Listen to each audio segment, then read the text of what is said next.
Welcome to my channel. मेरे channel में आपका स्वागत है। और आज हम information system for manager subject के हम 7 चैप्टर के ऊपर डिस्कस करेंगे। सो जैसा कि हम पहले भी वीडियोस में डिस्कस कर चुके हैं कि these are the short 10 to 15 minute video जहाँ पे हम पूरे चैप्टर के ऊपर डिस्कस करते हैं। एंड पैरेलली हम ये भी डिस्कस करते हैं कि एग्जाम पर्सपेक्टिव से कौन से इंपॉर्टेंट क्वेश्चंस है जो आपके डिस्क्रिप्टिव आपके 2 डिस्क्रिप्टिव क्वेश्चंस होते हैं। बेसिकली 3 क्वेश्चन होते हैं जिसमें आपको 2 अटेम्प्ट करने होते हैं।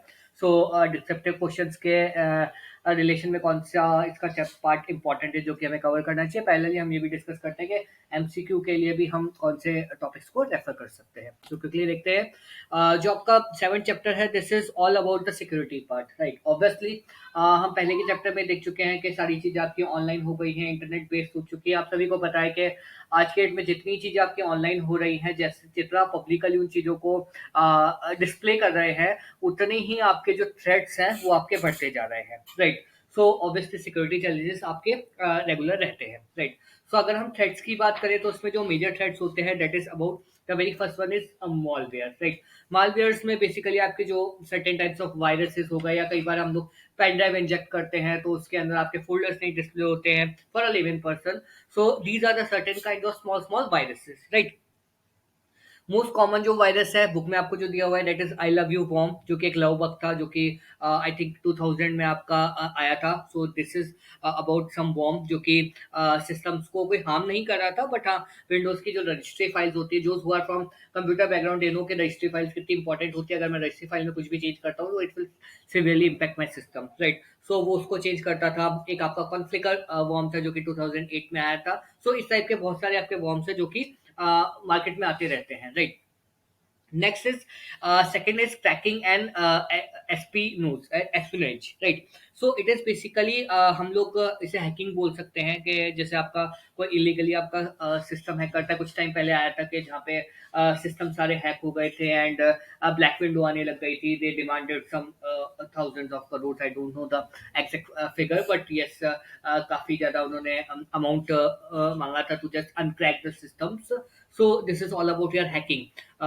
It comes under the part of social engineering, जो कि हम पहले भी हम डिस्कस कर चुके हैं, जो कि हैकर्स यूज करते हैं कि जहाँ पे एक इंफॉर्मेशन हम गैदर करते हैं and उसके बाद they just induce themselves into the system, right.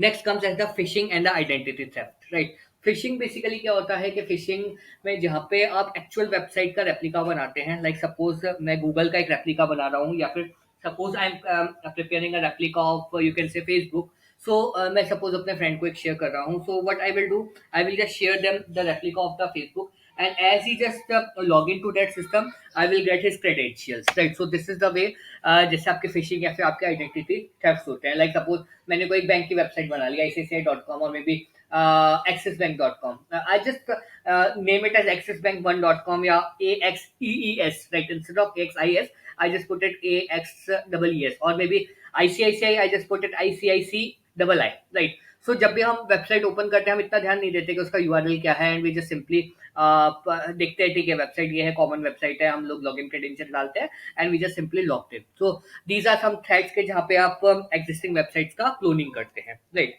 Next is denial of server attack, जहाँ पे जो कंपनीज के लिए होता है, जहाँ पे हम सर्विसेज जो है वो रिस्ट्रिक्ट कर देते हैं या फिर मैं उन सर्विसेज को एक्सेस नहीं कर पाता। सो उन केसेस में it's about DUS attack, right? So these are the certain kinds of hacking, or you can say certain kind of threats, right?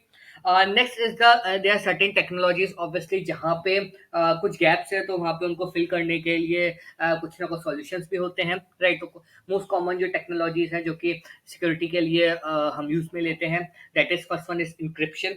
Encryption में बेसिकली क्या होता है, जो भी आप अपना डेटा शेयर कर रहे हैं, लाइक जैसे मैं कुछ आपको ईमेल कर रहा हूँ या सपोज मैं आपको कुछ एक टेक्स्ट कर रहा हूँ, सपोज आई एम टेक्सटिंग के technologies for handling security, right?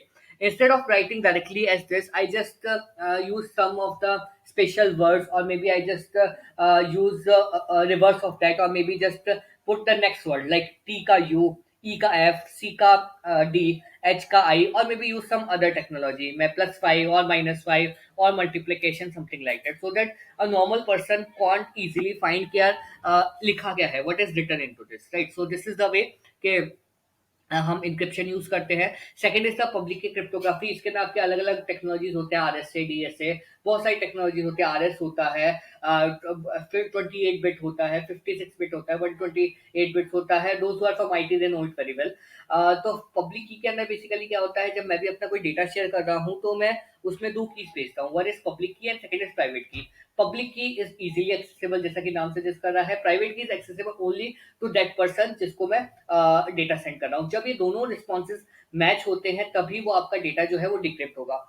इसको हम अगर लेमन भाषा में समझे, सो इट्स लाइक जैसे बैंक होता है। बैंक में क्या होता है, आप लॉकर एक्सेस करते हैं, सो एक आपकी खुद की पर्सनल की होती है, एक बैंक की होती है। जब वो दोनों कीज लगेगी तभी आपका लॉकर ओपन होगा, right. So this is similar to that, right. तो टू लेवल का आपका सिक्योरिटी हो गया, दोनों कीज होंगी तभी आपका ओपन होगा, right.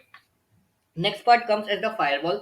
So firewall is simply, मैंने अपने ऑब्वियसली हम सब अपने हाउसेस में एक गेट बाहर लगा के रखते हैं। वाई? बिकॉज कोई भी अननोन पर्सन इजीली एंटर नहीं कर सकता जब तक मैं उसको ओपन नहीं करूँ, right. So firewall is like a door. मैंने गेट लगा रखा है भाई बॉस, अगर मेरे घर पे आना है तो आपको उस गेट के थ्रू ही आना पड़ेगा, राइट। सी जोक सपाट के विंडो से भी आ सकते हैं, etcetera etcetera, right. So firewall is like a door, right. So this is about firewall. Then next is the VPN. VPN is the virtual private network. आज की डेट में ड्यू टू कोविड हम सभी लोग घर से काम कर रहे हैं। सो VPN के अंदर बेसिकली क्या होता है, हम वर्चुअली सिस्टम्स को एक्सेस करते हैं एंड वर्चुअली ही हम अपने सर्वर्स को एक्सेस करके, ताकि कोई भी थर्ड पर्सन उसको इजीली एक्सेस नहीं कर पाए। सो this is about VPN। Wireless technologies की अगर हम बात करें तो कुछ एक वायरलेस टेक्नोलॉजीज है, लाइक वाईफाई। आप सभी को पता है घर पे हम सब लोग वाईफाई यूज करते हैं and the full form is wireless Fidelity. I think बहुत से लोगों को इसकी फुल फॉर्म नहीं पता होगी, right. Next is the Bluetooth. Bluetooth is again the short term, short devices को कनेक्ट करने के लिए फॉर अ शॉर्ट रेंज हम लोग ब्लूटूथ यूज करते हैं। आरएफआईडी हम पहले भी डिस्कस कर चुके हैं। It's about radio frequency identification device, जो कि रेडियो रिसीवर्स और ट्रांसमीटर्स के थ्रू डेटा को रीड करता है, चिप्स को रीड करता है, जो कि आज की डेट में अगर हम देखें, जो फास्टैग है अपने जो सारी कार्स में लगा हुआ है या हैवी व्हीकल या लाइट मोटर व्हीकल्स में लगा हुआ है, this is all about RFID based concept. Next is the wireless sensor network. जो वायरलेस के थ्रू हम लोग सेंसिंग करते हैं, जो आपके वाईफाई राउटर है उसके अंदर होता है। सो this is about the wireless sensors, जो कि जिसमें कोई बेसिकली वायर्ड कनेक्शन नहीं होता, वो वायरलेस के थ्रू, मतलब wireless, it's without a wire, right. तो वो सेंसर्स आपके नेटवर्क्स के अंदर होते हैं। सो this is all about the various technology जो कि हम यूज करते हैं। From exam perspective theoretical question इसके लिए इसमें आई थिंक कोई भी नहीं है, but yes from MCQ questions it's important you understand के मॉलवेयर्स क्या होते हैं या कौन कौन से थ्रेड्स होते हैं। थ्रेड्स को हम रिकवर करने के लिए हम फायरवॉल यूज करते हैं, क्या यूज करते हैं। तो आपको इन टर्म्स के बारे में अंडरस्टैंडिंग होनी चाहिए। एमसीक्यू क्वेश्चन डेफिनेटली इस चैप्टर से आ सकते हैं। If you have any doubts और face any issue, feel free to connect me at njsc.mb@gmail.com. If you like this video, do like and subscribe and stay connected for further videos. Thank you so much.